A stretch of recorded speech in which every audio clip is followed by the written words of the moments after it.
The movie opens with a troubled family traveling by car. The parents are caught in a heated argument, paying no attention to their crying child in the back seat. June, the woman, becomes enraged after discovering that her husband, Felix, has been unfaithful. Felix, however, denies the allegations of infidelity and accuses June of being overly jealous and emotionally driven.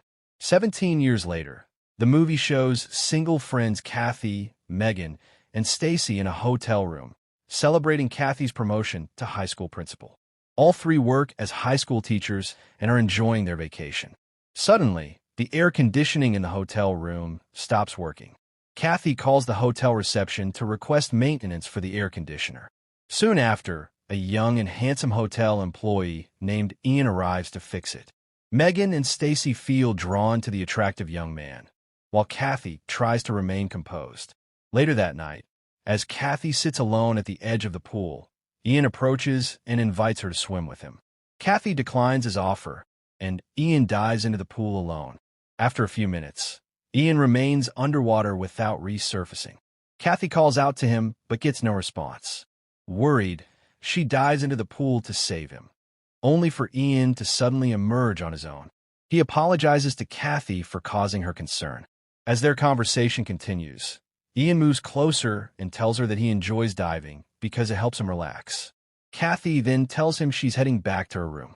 Ian pleads to walk her back as a way of thanking her for trying to save his life. Eventually, Kathy agrees to let Ian accompany her to her room for just one drink. In the room, Ian flatters Kathy, complimenting her beautiful, charming eyes. He then leans in and kisses her, assuring her that whatever happens between them will remain a secret. That night, Kathy gives in to the moment. Ian lifts her, kisses her, and caresses her gently, while secretly recording everything. After returning home from the short vacation, Kathy is welcomed by her daughter, Bree, with whom she had lost a parental connection. The scene shifts to Ian returning from vacation to check on his ailing mother and his violent father. He promises his sick mother that he will make things right for both of them. The movie then transitions to Kathy preparing for her first day on duty with Bree. Upon arriving at school, Kathy is shocked to see Ian on the same campus. Ian later joins the classroom, sits near Bree, and tries to befriend her. Meanwhile, Leslie and Gina convince Bree to join their cheerleading team. Due to Bree's speech impairment, Leslie's boyfriend tries to mock her, but Ian steps in to protect her and warns him to back off. Following the incident, the group requests permission from Principal Kathy to take Bree out for lunch at Home Slice Pizza. Ian later confronts Leslie's boyfriend again, warning him not to underestimate or belittle Bree. At the restaurant, Ian shows up and begins to build a strong connection with Bree. Meanwhile, Gina confides in Leslie about her romantic fantasies involving Ian, who has now shifted his attention from her to Bree. Upon arriving home, Kathy encourages Bree to make a fresh start at her new school and to make new friends. Bree then tells her she has met a nice, handsome guy named Ian. Suddenly, Kathy receives a message from an unknown number containing a photo of her underwear, captioned, "I still think of you." The following morning, Ian gives Kathy a mischievous look, making her feel uncomfortable as it brings back memories of their time at the hotel. Later, in her office, Kathy asks her secretary, Mrs. Truman, for details about Ian. Mrs. Truman reveals Ian's troubled past and violent background. His full name is Ian Johnson, and he is repeating his senior year under probation for throwing a chair through a window at his previous school. A troubled Kathy calls her friend Megan and confesses that she made a terrible mistake that night at the hotel. She asks Megan to come over that evening to help her figure things out.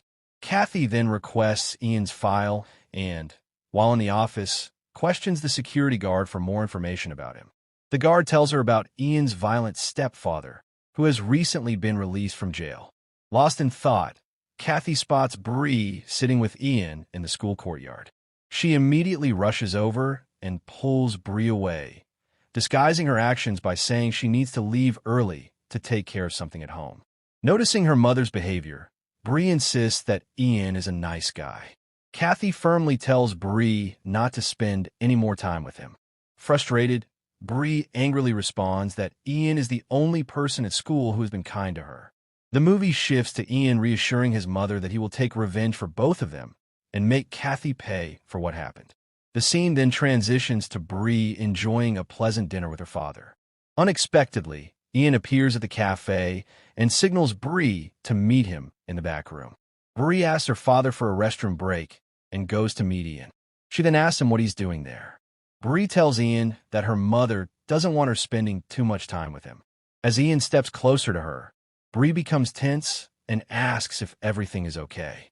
Bree's father comes in looking for her.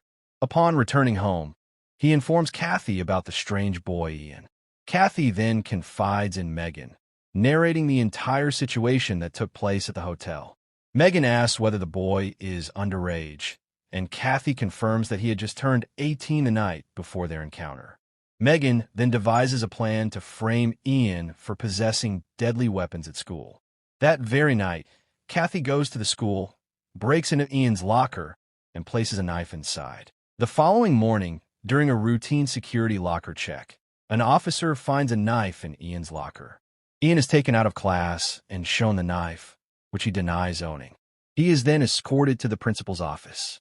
Kathy tells him that he's one step away from violating his probation and could potentially face criminal charges now that he's 18. Furious, Ian admits to stalking her on social media and accuses her of oversharing private information online for everyone to see. Ian tells Kathy that it wasn't difficult to track her, as she had tagged many people, revealing her whereabouts at the hotel. He then shows her a recorded video from the hotel, attempting to tarnish her reputation.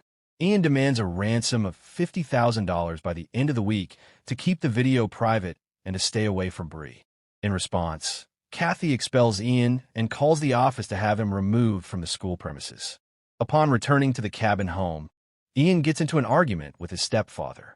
Eventually, Ian grabs a knife and stabs his stepfather in the back.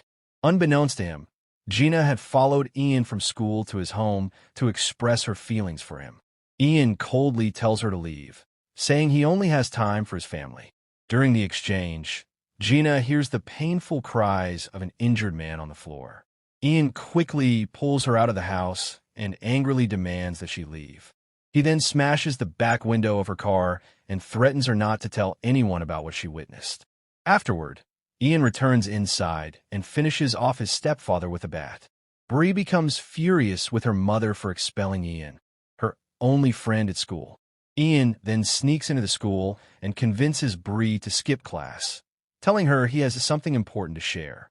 Realizing Bree is missing, Kathy rushes out to try and trace her whereabouts. Gina informs Mrs. Kathy that she saw Bree leaving with Ian through the theater's back exit before class began. Kathy decides to call Bree, but to her surprise, Ian answers the phone and assures her that Bree is fine. Ian instructs Kathy not to call the police and demands that she bring all the money and valuables to the agreed meeting point within 2 hours. Meanwhile, Bree grows tense and questions Ian about what's going on. Ian reveals to her that her mother was involved in an extramarital affair.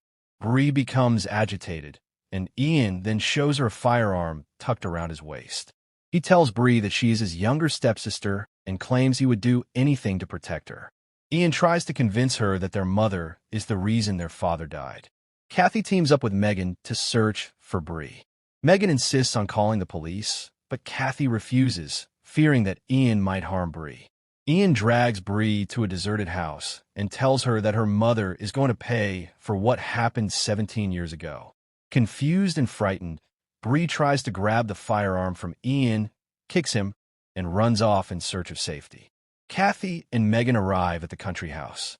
Megan warns Kathy that if she doesn't return within 10 minutes, he will call the police. Kathy enters the house and urges Ian to stay calm. She places the money and valuables on the floor, then pleads with him to let Bree go. Ian forces Kathy to recall and admit what happened 17 years earlier. Confused and emotional, Kathy apologizes to Bree for the incident at the hotel involving Ian and confesses that everything Ian said was true. She explains that her marriage to Bree's father was troubled, and during that time, she became involved with Ian's father, who was also struggling in his own marriage. After Kathy's confession, Ian raises his hand to harm both her and Bree.